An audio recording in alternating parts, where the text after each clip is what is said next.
Selections from the complete works of Swami Vivekananda. Part 25. The Work Before Us. Delivered at the Triplicane Literary Society, Madras. Section 2. Again, when the mighty mind of the Greek had linked the different parts of the Eastern world together, there came the Indian thought. And Christianity, with all its boasted civilization, is but a collection of little bits of Indian thought. Ours is a religion of which Buddhism, with all its greatness, is a rebel child, and of which Christianity is a very patchy imitation. One of these cycles has again arrived. There is the tremendous power of England which has linked the different parts of the world together. English roads no more are content like Roman roads to run over lands, but they have also ploughed the deep in all directions. From ocean to ocean run the roads of England.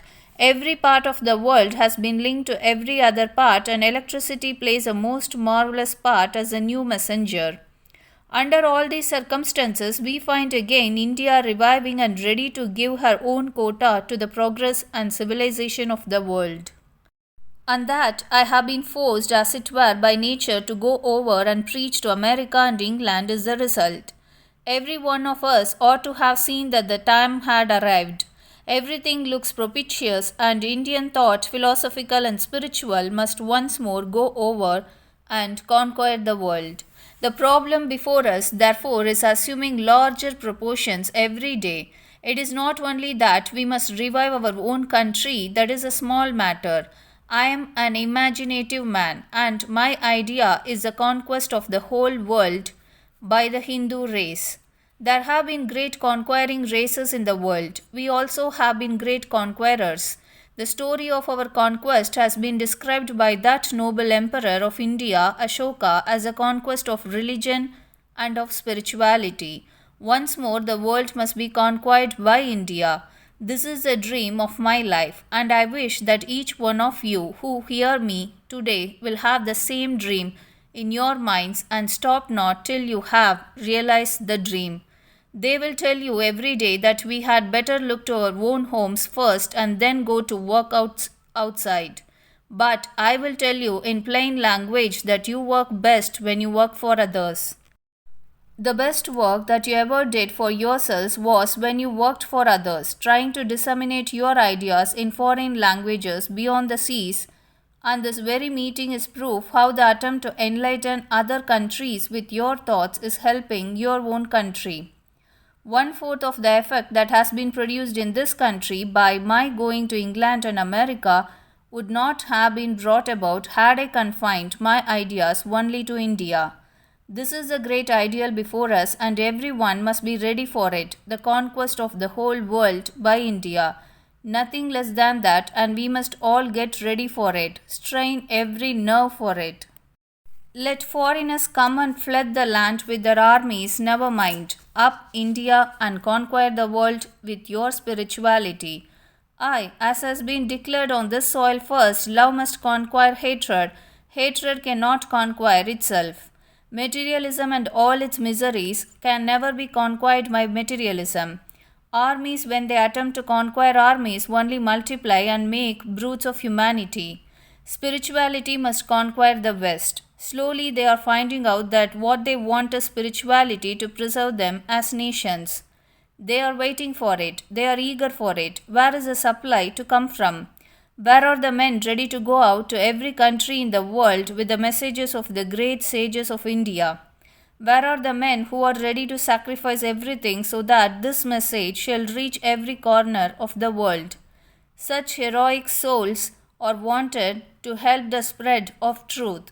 Such heroic workers are wanted to go abroad and help to disseminate the great truths of the Vedanta. The world wants it. Without it, the world will be destroyed. The whole of Western world is on a volcano which may burst tomorrow, go to pieces tomorrow. They have searched every corner of the world and have found no respite. They have drunk deep of the cup of pleasure and found it vanity. Now is the time to work so that India's spiritual ideas may penetrate deep into the West. Therefore, young men of Madras, I specially ask you to remember this. We must go out, we must conquer the world through our spirituality and philosophy. There is no other alternative, we must do it or die. The only condition of national life, of awakened and vigorous national life, is the conquest of the world by Indian thought. At the same time, we must not forget that what I mean by the conquest of the world by spiritual thought is the sending out of the life giving principles, not the hundreds of superstitions that we have been hugging to our breast for centuries. These have to be weeded out even on this soil and thrown aside so that they may die forever. These are the causes of the degradation of the race and will lead to softening of the brain. That brain which cannot think high and noble thoughts, which has lost all power of originality, which has lost all vigor, that brain which is always poisoning itself with all sorts of little superstitions, passing under the name of religion, we must beware of. In our side here in India, there are several dangers. Of these, the two Shaila and Charybdis, rank materialism and its opposite errant superstition, must be avoided. There is the man today who, after drinking the cup of Western wisdom, thinks that he knows everything. He laughs at the ancient sages. All Hindu thought to him is arrant trash, philosophy mere child's prattle, and religion the superstition of fools. On the other hand, there is the man educated but a sort of monomaniac who runs to the other extreme and wants to explain the omen of this and that.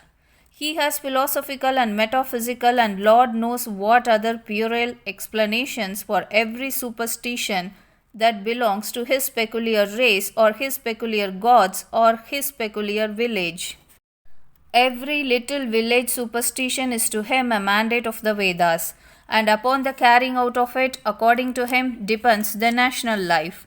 You must beware of this. I would rather see every one of you rank atheist than superstitious fools, for the atheist is alive and you can make something out of him. But if superstition enters, the brain is gone, the brain is softening, degradation has seized upon the life. Avoid these two. Brave, bold men, these are what we want. What we want is vigor in the blood, strength in the nerves, iron muscles and nerves of steel, not softening namby-pamby ideas. Avoid all these. Avoid all mystery. There is no mystery in religion. Is there any mystery in the Vedanta or in the Vedas or in the Samhitas or in the Puranas? What secret societies did the sages of yore establish to preach their religion? What sleight of hand tricks are there recorded as used by them to bring their grand truths to humanity? Mystery mongering and superstition are always signs of weakness. These are always signs of degradation and of death. Therefore, beware of them. Be strong and stand on your own feet. Great things are there, most marvelous things. We may call them supernatural things so far as our ideas of nature go, but not one of these things is a mystery. It was never preached on this soil that the truths of religion were mysteries or that they were the property of secret societies sitting on the snow caps of the Himalayas. I have been in the Himalayas. You have not been there. It is several hundreds of miles from your homes. I am a sannyasin and I have been for the last 14 years on my feet. These mysterious societies do not exist anywhere. Do not run after these superstitions. Better for you and for the race that you become rank atheist because you would have strength. But these are degradation and death. Shame on humanity that strong men should spend their time on these superstitions, spend all their time in inventing allegories to explain the most rotten superstitions of the world. Be bold, do not try to explain everything that way. The fact is that we have many superstitions, many bad spots and sores on our body. These have to be exorcised, cut off and destroyed. But these do not destroy our religion, our national life or our spirituality. Every principle of religion is safe, and the sooner these black spots are purged away, the better the principles will shine, the more gloriously. Stick to them. You hear claims made by every religion as being the universal religion of the world. Let me tell you in the first place that perhaps there never will be such a thing. But if there is a religion which can lay claim to be that, it is only our religion and no other. because every other religion depends on some person or persons. All the other religions have been built around the life of what they think a historical man and what they think the strength of religion is really the weakness. For disprove the historicity of the man and the whole fabric tumbles to the ground. Half the lives of these great founders of religions have been broken into pieces, and the other half doubted very seriously. As such, every truth that had its action only in the words vanishes into the air. But the truths of our religion, although we have persons by the score, do not depend upon them. The glory of Krishna is not that he was Krishna, but that he was a great teacher of Vedanta. If he had not been so, his name would have died out of India in the same way as the name of Buddha has done. Thus, our allegiance is to the principles always and not to the persons. Persons are but the embodiments, the illustrations of the principles. If the principles are there, the persons will come by the thousands and millions. If the principle is safe, persons like Buddha will be born by the hundreds and thousands. But if the principle is lost and forgotten, and the whole of national life tries to cling round a so called historical person, woe unto the religion, danger unto that religion. Ours is the only religion that does not depend on a person or persons, it is based upon principles. At the same time, there is room for millions of persons. There is ample ground for introducing persons, but each one of them must be an illustration of the principles. We must not forget that. These principles of our religion are all safe, and it should be the life work of every one of us to keep them safe and to keep them free from the accumulating dirt and dust of ages. It is strange that in spite of the degradation that seized upon the race again and again, these principles of the Vedanta were never tarnished. No one, however wicked, ever dared to throw dirt upon them. Our scriptures are the best preserved scriptures in the world. Compared to other books, there have been no interpolations, no text torturing, no destroying of the essence of the thought in them. It is there just as it was first, directing the human mind towards the ideal, the goal. You find that these texts have been commented upon by different commentators, preached by great teachers, and sect founded upon them, and you find that in these books of the Vedas there are various apparently contradictory ideas. There are certain texts which are entirely dualistic, others are entirely monistic. The dualistic commentator, knowing no better, wishes to knock the monistic text on the head. Preachers and priests want to explain them in the dualistic meaning. The monistic commentator serves the dualistic text in a similar fashion. Now, this is not the fault of the Vedas. It is foolish to attempt to prove that the whole of the Vedas is dualistic. It is equally foolish to attempt to prove that the whole of the Vedas is non-dualistic. They are dualistic and non-dualistic both. We understand them better today in the light of newer ideas. These are but different conceptions leading to the final conclusion that both dualistic and monistic conceptions are necessary for the evolution of the mind, and therefore the Vedas preach them. In mercy to the human race, the Vedas show the various steps to the higher goal. Not that they are contradictory vain words used by the Vedas to delude children. They are necessary not only for children but for many a grown-up man. So long as we have a body and so long as we are deluded by the idea of our identity with the body, so long as we have five senses and see the external world, we must have a personal God. For if we have all these ideas, we must take, as the great Ramanuja has proved, all the ideas about God and nature and the individualized soul. When you take the one of you, have to take the whole triangle, we cannot avoid it. Therefore, as long as you see the external world, to avoid a personal God and a personal soul is arrant lunacy. But there may be times in the lives of sages when the human mind transcends, as it were, its own limitations, when man goes even beyond nature, to the realm of which the Shruti declares, whence words fall back with the mind without reaching it.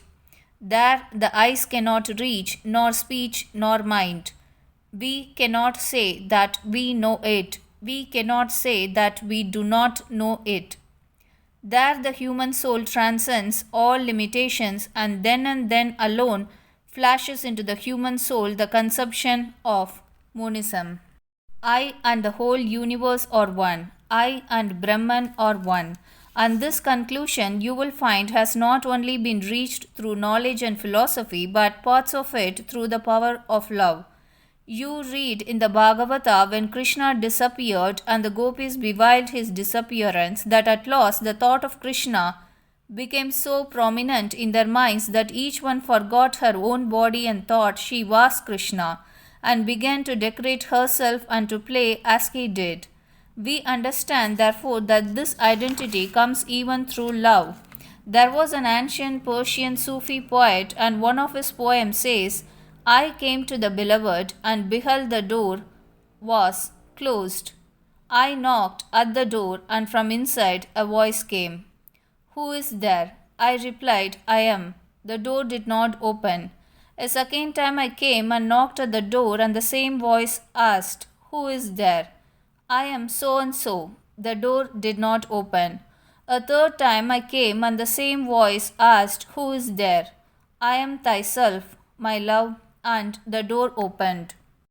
There are therefore many stages, and we need not quarrel about them, even if there have been quarrels among the ancient commentators, whom all of us ought to revere, for there is no limitation to knowledge, there is no omniscience exclusively the property of any one in ancient or modern times. If there have been sages and rishis in the past, be sure that there will be many now. If there have been Vyasas and Valmikis and Shankaracharyas in ancient times, why may not each one of you become a Shankaracharya? This is another point of our religion that you must always remember, that in all other scriptures inspiration is quoted as their authority, but this inspiration is limited to a very few persons, and through them the truth came to the masses, and we all have to obey them. Truth came to Jesus of Nazareth, and we must all obey him. But the truth came to the rishis of India, the mantra drashtas, the seers of thought, and will come to all rishis in the future. Not to talkers, not to book swallowers, not to scholars, not to philologists, but to seers of thought. The self is not to be reached by too much of talking, not even by the highest intellects, not even by the study of the scriptures. The scriptures themselves say so. Do you find in any other scripture such a bold assertion as that not even by the study of the Vedas will you reach the Atman? You must open your heart. Religion is not going to church or putting marks on the forehead or dressing in a peculiar fashion. You may paint yourselves in all the colors of the rainbow, but if the heart has not been opened, if you have not realized God, it is all vain. If one has the color of the heart, he does not want any external color. That is a true religious realization. We must not forget the colors, and all these things are good so far as they help. So far they are all welcome. But they are apt to degenerate, and instead of helping, they retard. And a man identifies religion with externalities. Going to the temple becomes tantamount to spiritual life. Giving something to a priest becomes tantamount to religious life. These are dangerous and pernicious and should be at once checked. Our scriptures declare again and again that even the knowledge of the external senses is not religion. That is religion which makes us realize the unchangeable one, and that is a religion for everyone. He who realizes transcendental truth, he who realizes the Atman in his own nature, he who comes face to face with God, sees God alone in everything, has become a rishi. And there is not religious life for you until you have become a rishi. Then alone religion begins for you. Now is only the preparation. Then religion dawns upon you. Now you are only undergoing intellectual gymnastics and physical tortures. We must therefore remember that our religion lays down distinctly and clearly that everyone who wants salvation must pass through the stage of rishihood, must become a mantra drashta, must see God. That is salvation. That is the law laid down by our scriptures. Then it becomes easy to look into the scripture with our own eyes, understand the meaning of ourselves, for ourselves to analyze just what we want and to understand the truth for ourselves. This is what has to be done. At the same time, we must pay all reverence to the ancient sages for their work. They were great, these ancients, but we want to be greater. They did great work in the past, but we must do greater work than they. They had hundreds of rishis in ancient India. We will have millions. We are going to have. And the sooner every one of you believes in this, the better for India and the better for the world. Whatever you believe, that you will be. If you believe yourselves to be sages, sages you will be tomorrow. There is nothing to obstruct you, for if there is one common doctrine that runs through all our apparently fighting and contradictory sect, it is that all glory, power, and purity are within the soul already. Only according to Ramanuja, the soul contracts and expands at times, and according to Shankara, it comes under a delusion. Never mind these differences. All admit the truth that the power is there. Potential or manifest, it is there. And the sooner you believe that, the better for you. All power is within you. You can do anything and everything. Believe in that and do not believe that you are weak. Do not believe that you are half crazy lunatics as most of us do nowadays. You can do anything and everything without even the guidance of anyone. All power is there. Stand up and express the divinity within you.